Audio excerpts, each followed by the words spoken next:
সুপ্রিয় দর্শক, আসসালামু আলাইকুম।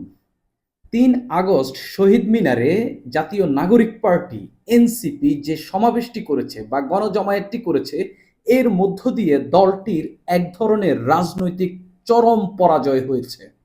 আপনারা বলবেন কিভাবে ভাই? একটা সমাবেশের মধ্য দিয়ে একটা রাজনৈতিক দলের কিভাবে চরম পরাজয় হয়? আমি একটু বলি। এই দলটি এই সমাবেশটি কখন করেছে বা এই গণজমায়েতটি কখন করেছে?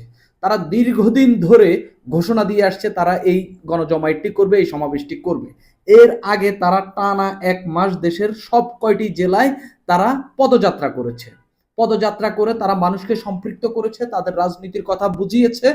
বোঝানোর পর তারা যে এই শহীদ মিনারে এসে এবং তাদের দলের জন্য সবচেয়ে বড় মোমেন্ট যেটা যে হচ্ছে তারা হচ্ছে তাদের দলের ইশতেহার ঘোষণা করবে, সেই জায়গায় উপস্থিত হয়েছেন মাত্র ৫ থেকে ৭, ৮, ১০,০০০। আমি সর্বোচ্চ ধরি ১০,০০০ মানুষ। ২৪ দফা ঘোষণা দিয়েছে এনসিপির প্রধান বা আহ্বায়ক নাহিদ ইসলাম। এই ২৪ দফার মধ্যে নানান কথাবার্তা রয়েছে, গুরুত্বপূর্ণ কয়েকটি কথাও রয়েছে এবং সেটা শুনতে এসেছেন মাত্র ১০,০০০। আমি আফসোস করতাম না এনসিপির জন্য, কিংবা এনসিপিকে এটা রাজনৈতিক পরাজয় হিসাবে দেখতাম না, শুধুমাত্র এই লোকগুলা যদি তাদের ঢাকার বাসিন্দা হইতো কিংবা তাদের ঢাকার নেতাকর্মী হইতো, যে তারা ঢাকায় একটা সমাবেশ ডাইকা অন্তত ঢাকার মধ্যেই ১০,০০০-এর মতো মানুষ পাইছে। আমি সকাল থেকেই দেখতেছিলাম সারা দেশ থেকে এনসিপির নেতারা বাসে করে আসছেন, মাইক্রো বাসে করে আসছেন, বিভিন্ন যানবাহনে করে আসছেন। তাদের আমি অনেকের সঙ্গেই তো আমার অ্যাড রয়েছে, আমি ফেসবুকে আমি দেখতেছিলাম, তারপর অনেকে শেয়ার করছেন তারা আসতেছে। আমি ফেনী, নোয়াখালীর অনেকজনকে আসতে দেখলাম। তো এত জায়গা থেকে আইসা টাইসা এখানে লোক জমায়েত হইল ১০,০০০। ১০,০০০ লোকের সামনে আপনি আপনার দলের ইশতেহার ঘোষণা করলেন। এনসিপির জন্য এই যে সমাবেশটি, এটা তাদের সবচেয়ে বড় রাজনৈতিক ইভেন্ট। কি কারণে? কেননা আপনি এই দলটি গঠন হওয়ার পর এই দলটি আসলে কোন দিকে যাবে, তারা আসলে কি করবে, কি উদ্দেশ্য নিয়ে রাজনীতি করবে, সেটার ঘোষণা এখানে দেওয়ার কথা এবং সেটাই দিয়েছে। ২৪ দফা ঘোষণা করেছে এবং গত জুলাই মাসের যে ঐতিহাসিক ৩ তারিখ, যে ৩ তারিখে এক দফা ঘোষণা করেছিলেন শহীদ মিনারে নাহিদ ইসলাম, সেই শহীদ মিনারে ১ বছর পরে এসে এনসিপি ১০,০০০ বা যারা ঘোষণা দিয়েছেন সেই এক দফার ঘোষক, অর্থাৎ তাদের মতে দ্বিতীয় স্বাধীনতার ঘোষক নাহিদ ইসলামের ডাকে মাত্র ১০,০০০-এর মতো লোক এসেছে, তাও গাড়ি কইরা, মানুষই না। এটাকে কি আপনি এনসিপির রাজনৈতিক পরাজয় বলবেন না? আচ্ছা ঠিক আছে, আপনি এনসিপির খুব ভক্ত একটা নতুন দলকে আপনি আরেকটু সুযোগ দিতে চান, খুবই ভালো কথা। আপনি এখানে দীর্ঘদিন ধরে ১ মাস ধরে আপনি প্রচার চালিয়েছেন। আপনি সেকেন্ড রিপাবলিক চান, আপনি নতুন সংবিধান চান, আপনি একটা কল্যাণমূলক রাষ্ট্র চান, নতুন রাজনৈতিক বন্দোবস্ত চান। সারা দেশে এটা বুঝাইলেন। বোঝানোর পর আপনি ঢাকায় ফিরলেন। আইসা যাদেরকে বুঝাইছেন তাদেরকে আবার ঢাকায় ডাকলেন। দেখলেন যে ফল 0। তা আপনি সারা দিন যে সারা মাস ধরে যে বুঝাইলেন, তার মানে আপনার বোঝানো কোনো কাজে লাগে নাই। অর্থাৎ এই এনসিপির যে জুলাই পদযাত্রা, এই সমাবেশের মধ্য দিয়ে স্পষ্ট হইল সেটাও ফেল। এনসিপির নেতারা আসলে পদযাত্রা করেছে, যদিও রাজনৈতিক কর্মকাণ্ড হিসাবে এই পদযাত্রাকে আমি খুব অ্যাপ্রিসিয়েট করি, কারণ এই রাজনীতিটাই হচ্ছে প্রকৃত রাজনীতি। আপনি মানুষের কাছে যাচ্ছেন, মানুষের কাছে আপনি যে মোটিভ নিয়ে রাজনীতি করছেন আপনি সেটা জানাচ্ছেন, আপনি মানুষকে আপনার সঙ্গে আপনার কাছে টানার চেষ্টা করছেন, সম্পৃক্ত করার চেষ্টা করছেন। কিন্তু এনসিপি থেকে মানুষ মুখ ফিরিয়ে নিচ্ছে।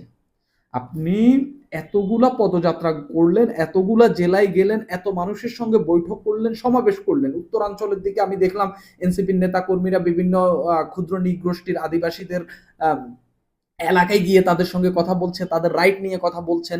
নানান জায়গায় সাধারণ মানুষের সঙ্গে বসে চা খাচ্ছেন, ডাব খাচ্ছেন, পানিতে ঝাঁপ দিচ্ছেন। এরকম একেবারে জনসম্পৃক্ত কর্মকাণ্ডগুলো দেখলাম। কিন্তু মানুষ তো টানতে পারেননি, মানুষের সমর্থন তো আদায় করতে পারেননি।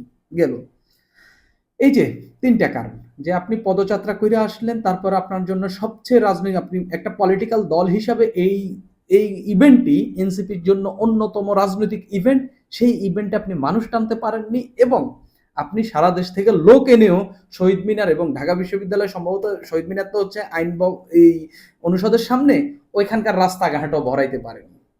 তো শহীদ মিনারে একটা লাশের জানাজা হইলে এর চেয়ে বেশি মানুষ হয়। একদম মানে আপনারা রাগ করতে পারেন, ঠিক আছে। আমি যেই দিন অভ্যুত্থানের কিছুদিন কয়েক মাস পর ঢাকা মেডিকেলে একজন শিক্ষার্থী মারা গেছে, সেখানে তার জানাজা হয়েছিল এই ইয়েতে শহীদ মিনারে, আমি সেখানে গিয়েছিলাম, সেখানে এর চেয়ে বেশি মানুষ হয়েছে। এখন দেখেন, ছাত্রদল একই দিনে একটা সমাবেশ করেছে কোথায়? শাহবাগে। প্রথমে শহীদ মিনারে করার কথা ছিল, পরবর্তীতে এনসিপির কারণে তারা শাহবাগ সমঝোতা করে তারা শাহবাগে এসেছে। এই ছাত্রদল যেই পরিমাণ লোক জমায়েত করেছে, যে পরিমাণ লোক জমায়েত করেছে শাহবাগে, এই এর ৫ ভাগের ১ ভাগও কি জমায়েত করতে পেরেছে? ১০ ভাগের ১ ভাগও কি জমায়েত করতে পেরেছে? শুধুমাত্র বিএনপি ছাড়াও এককভাবে ছাত্র দলের সঙ্গে যদি এনসিপি নির্বাচন করে, আমি ছাত্র দলকে অঙ্গ সংগঠন বাদ দিলাম, সব বাদ দিলাম, একটা একটা একটা রাজনৈতিক দল ধরলাম, তাদের সঙ্গে নির্বাচন করলেও তো এরা পাত্তা পাবে না। এই দলটার নেতারা মুখে বড় বড় কথা, এই দ্বিতীয় সংবিধান, নতুন সংবিধান, দ্বিতীয় রিপাবলিক, তারপরে এই যে ওইটা সেটা নানান কিছু, অমুক মুর্দাবাদ, অমুকের রাজনৈতিক পতন, ওইটা শেষ, এগুলো সব কথাবার্তা প্রতিদিনই বলে যাচ্ছেন। খুব ভালো কথা। আমিও বৈশা এখন ধরেন যে এখন আমি ডোনাল্ড ট্রাম্পের পদত্যাগ চাই, আমি ধরেন আমেরিকান নাগরিক ধরলাম, হ্যাঁ, ডোনাল্ড ট্রাম্পের পদত্যাগ চাই, তো আমি একা চাইলেও এটা আমি জানাইতে পারি, এটাই গণতন্ত্রের সৌন্দর্য। কিন্তু কথা হচ্ছে, আপনি যখন সংবিধান পাল্টাবেন, আপনি তো গণভোট করার কথা বলতেছেন, তো এই ১০,০০০ মানুষ দিয়ে নিয়ে আপনি গণভোট করবেন, সব মানুষকে নিয়েই আপনি গণভোট করবেন, আপনি তো ভোট পাবেন এই ১০,০০০, যে ১০,০০০কে আপনি এনেছেন ঢাকায়, আনতে পেরেছেন ঢাকায়, হয়তো তাদের পরিবার মিলে আরো ২০,০০০ যোগ হইল, তো এই ৩০,০০০ দিয়ে নিয়ে আপনি সংবিধান পাল্টাবেন, আপনি বলতেছেন সেকেন্ড রিপাবলিক ঘোষণা করবেন এই ১০,০০০ দিয়ে নেই। আপনি একটা সংবিধান পাল্টানোর কথা বলতেছেন, যে আপনার রাজনৈতিক উদ্দেশ্য হচ্ছে আপনি সংবিধান পাল্টাবেন, আপনি বলছেন আপনি দ্বিতীয় প্রজাতন্ত্র ঘোষণা করবেন, এটা আপনার রাজনৈতিক আকাঙ্ক্ষা। আপনার আরো রাজনৈতিক আকাঙ্ক্ষা রয়েছে, যেগুলো ২৪ দফার মধ্যে প্রথম আকাঙ্ক্ষাই হলো নতুন সংবিধান ও সেকেন্ড রিপাবলিক, দ্বিতীয়টাই হইলো জুলাই অভ্যুত্থানের স্বীকৃতি ও বিচার, যেগুলো অলরেডি চলছে, স্বীকৃতি ও বিচার। আমি একেবারে যেগুলো হচ্ছে না বা হওয়ার সম্ভাবনা নেই সেগুলো নিয়ে কথা বলতেছি। তো আপনি সেকেন্ড রিপাবলিক করবেন, আপনি নতুন সংবিধান চাইবেন, সেই সংবিধানের আন্দোলন বলেন, সেই সংবিধান, নতুন সংবিধান চাওয়ার সমাবেশে মানুষ এসেছে ১০,০০০। এই ১০,০০০ মানুষ দিয়ে আপনি বাকি ১৮ কোটি মানুষের সঙ্গে ফাইট করবেন? বাকি ১৮ কোটি যদি বলে যে আমি নতুন সংবিধান চাই না, তো তাদেরকে আপনি কি করবেন? এটা গেল। তারপরে ওই যে সেকেন্ড রিপাবলিক যেটাই বললাম, আমি এই কারণেই বলছি, একটা পদযাত্রার পর একটা দলের রাজনৈতিক, তাদের সবচেয়ে বড় রাজনৈতিক ইভেন্ট, এবং সারা দেশ থেকে লোক এনেও সব মিলিয়ে ১০,০০০ যোগ উপস্থিত করতে পেরেছেন। এটা আবার শুধুমাত্র তাদের ঢাকার নেতাকর্মী না, সারা দেশ থেকে আনা। সেই দলটা নানান কিছু করে ফেলবে, এই বিশ্বাস কি আপনি করেন? আপনারা কি করেন? আমি তো করি না ভাই। তারা কিভাবে করে? একভাবে সম্ভব। যদি মানে এটা সম্ভব বলতে আমি একটা বলতেছি আরকি। মানে এটা আমি চাই না। ধরেন কোন একটা প্রাকৃতিক দুর্যোগে বাকি যারা সেকেন্ড রিপাবলিক চায় না, বাকি যারা নতুন সংবিধান চায় না, এরা ওই দুর্যোগে মারা গেল। শুধুমাত্র এখানে যে ১০,০০০ বা যারা হাজির হয়েছেন, কিংবা এনসিপির নেতারা, শুধু তারাই বেঁচে থাকলো। এই একটা কারণ হলেই, এই একটা ঘটনা ঘটলেই, যে একটা প্রাকৃতিক দুর্যোগে যারা সেকেন্ড রিপাবলিক চায় না, যারা নতুন সংবিধান চায় না, তারা সব ধূলিসাৎ হয়ে গেল, তারা সব মারা গেল।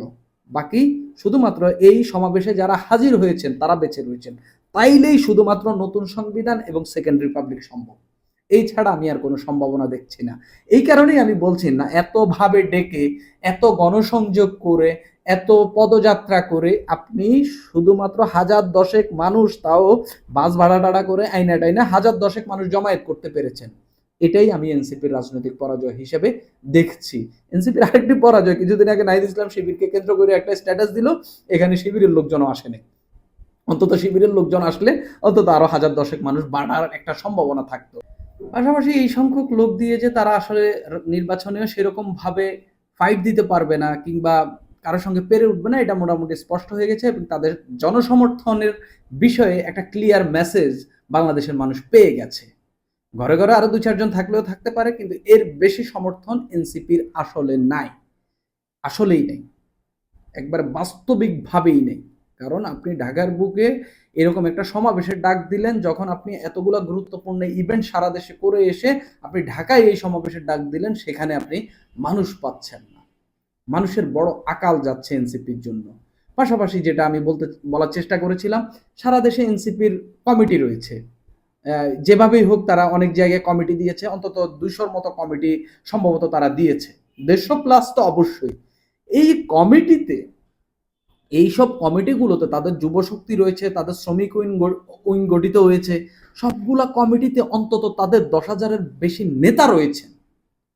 তাদের সেই নেতাগুলোও তো সবাই হাজির হননি।